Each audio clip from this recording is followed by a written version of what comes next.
ஓம் சாந்தி.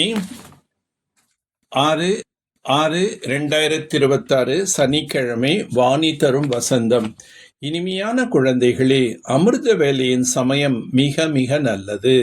ஆகையால் அதிகாலையில் எழுந்து ஏகாந்தத்தில் அமர்ந்து பாபாவிடம் இனிமையிலும் இனிமையான உரையாடல் செய்யுங்கள். நாடகத்தின் ஞானம் என்னவெல்லாம் நடந்து முடிந்ததோ நாடகத்தின் விதி. ஆகவே மனநிலையில் சிறிதும் குழப்பங்கள் வரக்கூடாது. எந்த சூழ்நிலையாகவும் இருக்கலாம். நிலநடுக்கம் ஏற்படலாம், வியாபாரத்தில் நஷ்டம் ஏற்பட்டிருக்கலாம். ஆனால் கொஞ்சமும் சந்தேகம் எழக்கூடாது.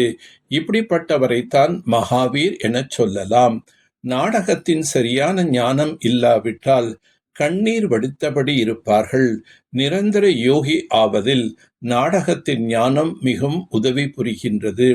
தூய்மையற்ற உலகின் முடிவு இப்போது ஏற்பட்டு கொண்டிருக்கின்றது. தூய்மையான உலகத்தின் தொடக்கம் நடந்து கொண்டிருக்கின்றது. நீங்கள் பிறவி பிறவிகளாக ஒருவர் மற்றவருக்கு துக்கம் கொடுத்தபடி வந்தீர்கள். ஆகையால் நீங்கள் முதல் இடை கடை வரை துக்கத்தை அடைகிறீர்கள். பத்தீத்த பாவனன் வாருங்கள் என சொல்லவும் செய்கின்றனர். ஆனாலும் கூட தூய்மையற்ற தன்மையை விடுவதில்லை. குருமார்கள் யாரையும் தூய்மையாக ஆக்க முடியாது. அதிகாலை எழுந்து தந்தை நினைவு செய்வதால் மிகவும் மகிழ்ச்சி உண்டாகும். அமிர்த வேளையின் வாயு மண்டலம் மிகவும் சுத்தமாக இருக்கும். குழந்தைகள் இந்த எல்லையற்ற நாடகத்தின் மீது முழு நம்பிக்கை கொண்டவர்களாக உறுதியாக இருக்க வேண்டும். நாடகத்தை பற்றி அறியாதவர்கள் சரீரத்தை நினைத்து கண்ணீர் வடிக்கின்றனர். அவர்கள் ஒருபோதும் சிவ் பாபாவை நினைவு செய்ய முடியாது. ஏனென்றால் சிவ் பாபாவின் மீது அன்பு இல்லை, உண்மையான அன்பில்லை. தந்தையிடம் முழுமையான அன்பு வைக்க வேண்டும். மனிதர்கள் முற்றிலும் அடர்ந்த கார் இருளில் இருக்கின்றார்கள். நினைவு செய்யாமல் சத்தோ பிரதானம் ஆக முடியாது.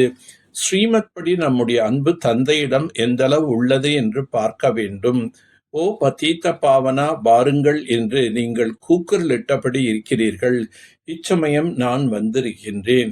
இச்சமயம் நீங்கள் தூய்மையை இழக்காதீர்கள்.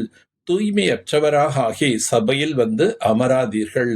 விகாரத்தில் செல்பவர்கள் அசுரர்கள் என சொல்லப்படுகின்றது. வாயு மண்டலத்தை கெடுக்கின்றார்கள். அவர்களுக்கு கடுமையான தண்டனை இருக்கின்றது. தான் செய்த பாவத்தை எழுதுங்கள், இல்லாவிட்டால் அதிகரித்தபடியே இருக்கும். தனக்கு நஷ்டத்தை ஏற்படுத்திக் கொள்கின்றனர். பிறருக்கும் இழப்பை ஏற்படுத்துகின்றனர். குழந்தைகளுக்கு அளவற்ற குஷி இருக்க வேண்டும். எனக்கு பாபா கிடைத்து விட்டார் என்ற சுகத்தில் இருக்க வேண்டும். ஸ்ரீமத் படி தன்னை தானே பாருங்கள். இந்த விநாச காலத்தில் தந்தையின் மீது எனக்கு உண்மையான அன்பு உள்ளதா? மற்ற தொடர்புகளை விடுத்து ஒருவரோடு தொடர்பை இணைத்து கொண்டுள்ளேனா? எப்போதாவது ஏதாவது பாவ கர்மம் செய்து அசுரனாக ஆகவில்லை அல்லவா? இவ்வாறு சோதனை செய்து தன்னை மாற்றம் செய்து கொள்ள வேண்டும். இந்த சரீரத்தின் மீது எந்த நம்பிக்கையும் இல்லை. ஆகையால் தனது அனைத்தையும் நற்பலனுள்ளதாக ஆக்கிக் கொள்ள வேண்டும். தனது நிலை ஒரே சீராக அசைக்க முடியாதாக ஆக்கிக் கொள்வதற்காக நாடகத்தின் ரகசியத்தை புத்தியில் வைத்து கொள்ள வேண்டும். அடிக்கடி தோல்வி அடைவதற்கு பதிலாக தன்னையே அர்ப்பணம் செய்து மாஸ்டர் சர்வசக்திவான் வெற்றியாளர்களாக ஆகுங்கள். தன்னை எப்போதும் வெற்றி ரத்னம் என்று புரிந்து கொண்டு ஒவ்வொரு எண்ணத்தையும் செயலையும் செய்தால் ஒருபோதும் தோல்வி ஏற்படாது. மாஸ்டர் சர்வசக்திவான் ஒருபோதும் தோல்வி அடைய முடியாது. அடிக்கடி தோல்வி ஏற்பட்டால் தர்மராஜிடம் தண்டனை பெற வேண்டியிருக்கும். அத்தகையவர்கள் எதிர்காலத்தில் தோல்வியை சந்திக்க நேரிடும். மற்றும் துவாபர யுகத்தின் முதல் பல சிலைகளுக்கு மாலை அணிவிக்க வேண்டியிருக்கும். எனவே தோல்வி அடைவதற்கு பதிலாக பாபாவிடம் பலியாக ஆகிவிடுங்கள்.